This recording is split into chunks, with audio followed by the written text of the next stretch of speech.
Hi,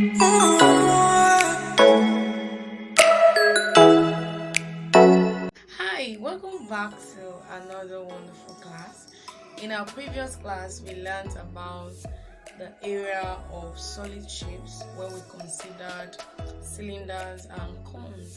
Now, in this very lesson, it's just a continuation of that previous lesson because we're going to learn about the volume of solid shapes where we're considering specifically cylinders and cones. So we're going to look at how the formulas are derived, what's the meaning of volume, and the relationship between cone and cylinder. See you in class. Now we're going to be considering the volume of solid shapes.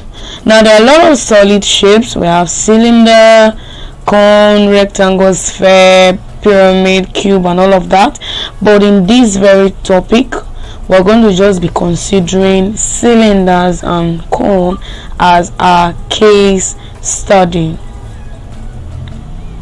So now, what is volume? Volume is the amount of space that any substance or object occupies, meaning you have a glass of water. The quantity of water that is inside the glass cup shows the volume of the glass cup. So now we're going to be looking at the volume of a cylinder.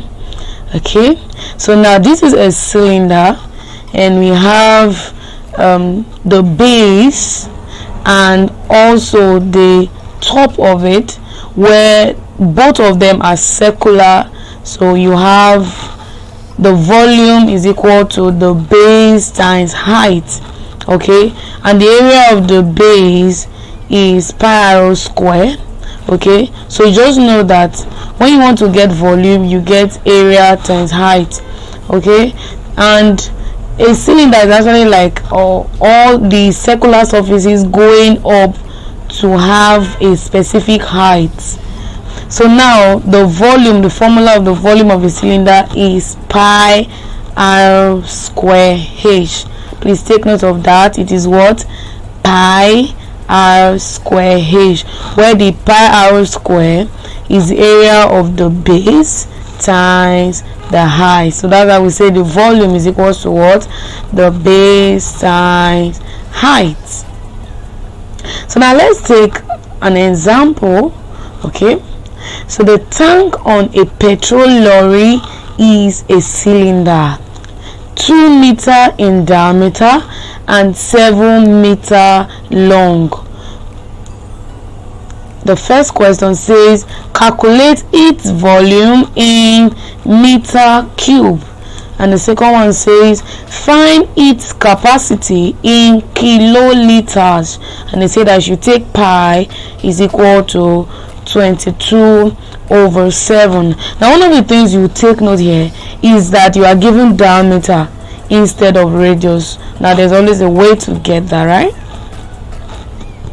So now radius is what? Diameter divided by 2. Radius is half of a diameter. Now they give us that the diameter is 2 meter. So we have 2 divided by 2, which is equal to what? 1 meter. So now we can substitute r is equals to 1 into our formula. What did this say is our formula for the volume of a cylinder again? Can you remember? Did I hear you say pi r square h? Yes, you got that right. Okay, so now we're going to just put 22 over 7 in pi. R will be 1 and h is what? 7. So you have 22 times 1 squared times 7 all over 7.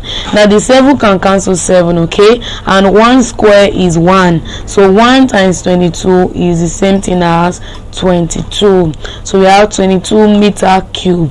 Now the unit was meter. So measuring or adding all of them up, we have meter cube. So the volume in meter cube is what? 22 meter cube. But the second part of the question actually says what's the volume in kiloliters.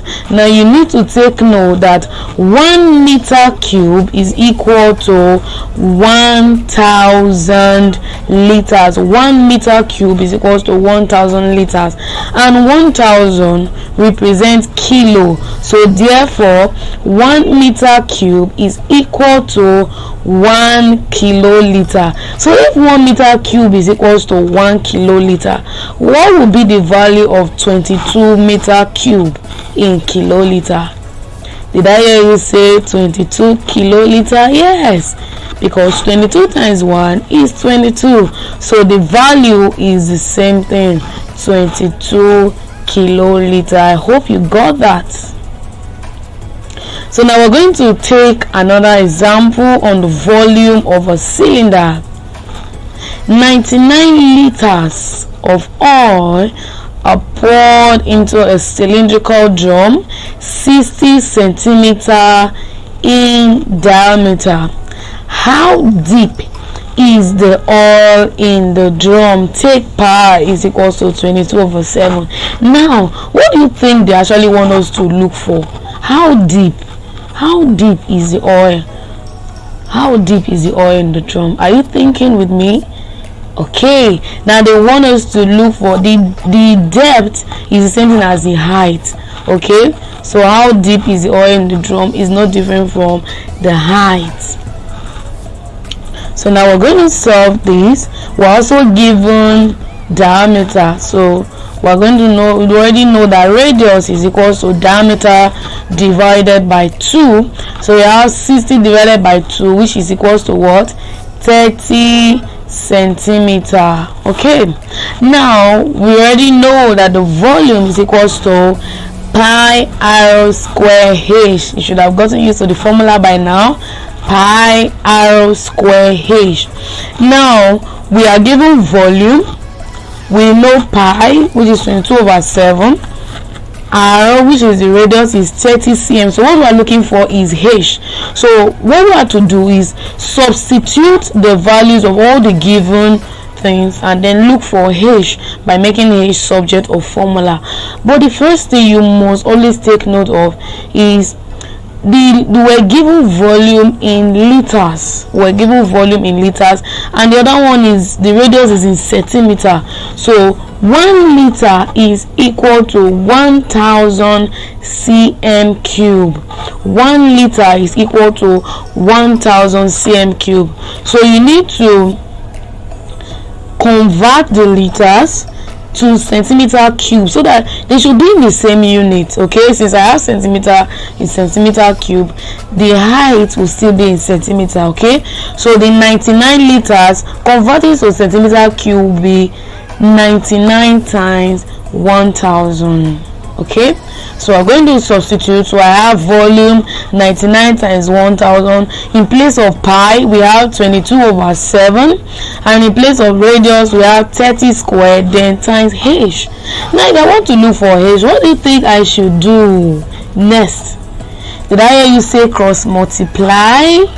Yes, you got that right. We are to cross multiply. So anytime you have a fraction equal to either a fraction or a whole number, to get the unknown you cross multiply so that you can remove the fraction. Okay, so when we cross multiply we have 99 times 7 times 1000 is equal to 22 times 30 squared times h. Now if I want to get only h, what I will do is to make h the subject of formula. And how do I do that? I have to divide both sides by the coefficient of h. The coefficient of h is 22 times 30 squared.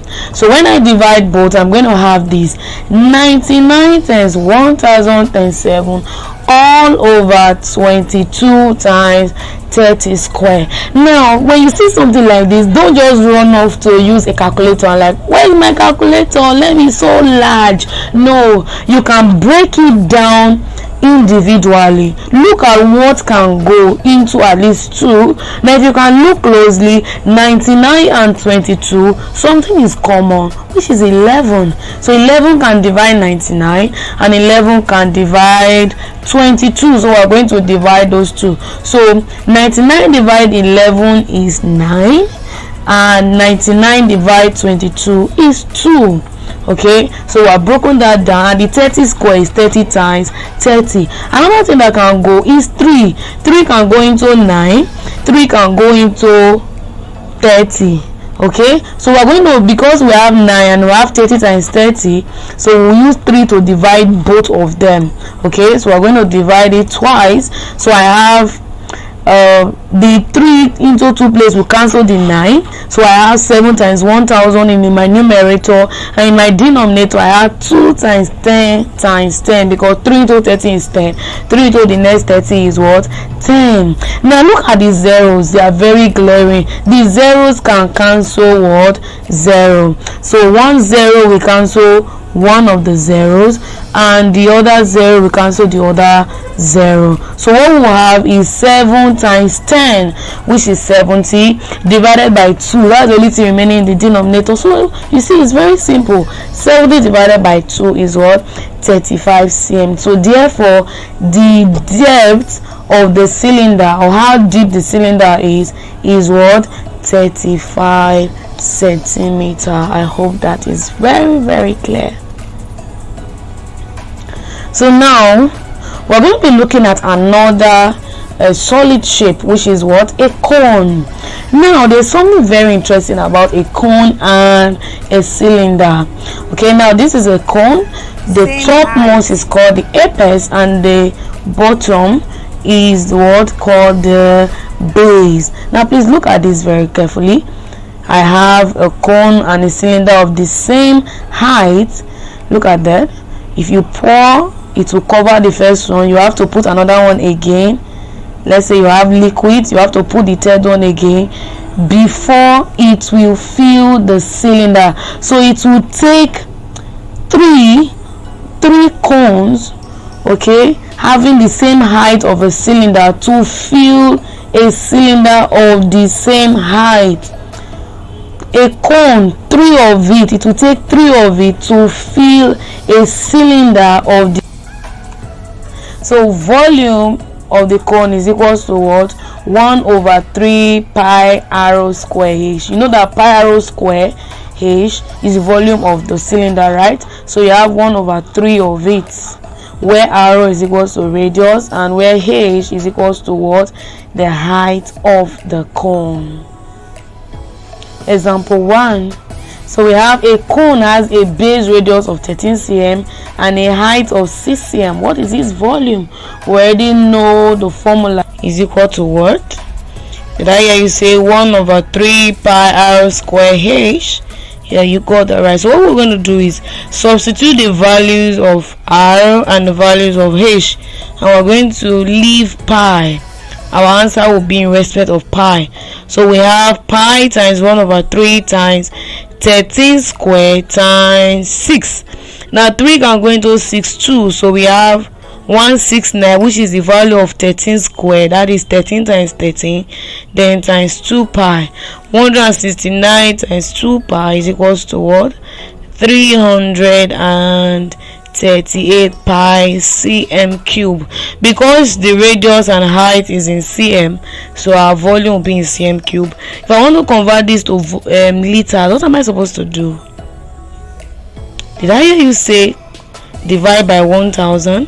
Yes, because 1000 cm cube makes 1 liter. So therefore 338 pi cm cube will be divided by 1000 to convert it to liters, and it's quite easily done. So now we have the slant height of a cone. Now in a cone, the distance from the apex to the base outside of it is referred to as the slant height. Okay, while if you measure it directly from the inside, the perpendicular distance from the apex to the base of the cone, you have the height, or is also called the altitude. Okay, so you have slant height, you have the normal height, and you have the base radius. Now if you look at it closely, you see that you are having a right angle triangle since it's perpendicular, since the height is perpendicular to the base radius. So you can use Pythagoras theorem, and from Pythagoras theorem we have that the slant height square is equals to the height of the cone plus the radius square, where L is slant height, H is the height of the cone, and R is the base radius. So we're going to take an example. Say find the slant height of a cone whose height is 3 cm and base radius is 4 cm. Now we'll just substitute our values into that formula, which is L square is equal to H square plus R square. Now if the question was to look for the height or the altitude, you make height H the subject of formula. If it was to look for the base radius, you make R the subject of formula, and you can always get any of them. So now we're going to substitute. We have the height 3 cm and the radius 4 cm. So we have 3 square plus 4 square, which is equals to 9 plus 16, and 9 plus 16 is 25. Now we're looking for L, not L square, so we take the square root of both sides so that I can get L. So I have square root of 25, 5 cm. So therefore the slant height of this cone is what? 5 cm. Thank you so much for staying with me. I hope you've learned a lot and you have seen that the volume of cone is 1/3 the volume of a cylinder. Have a very blessed day.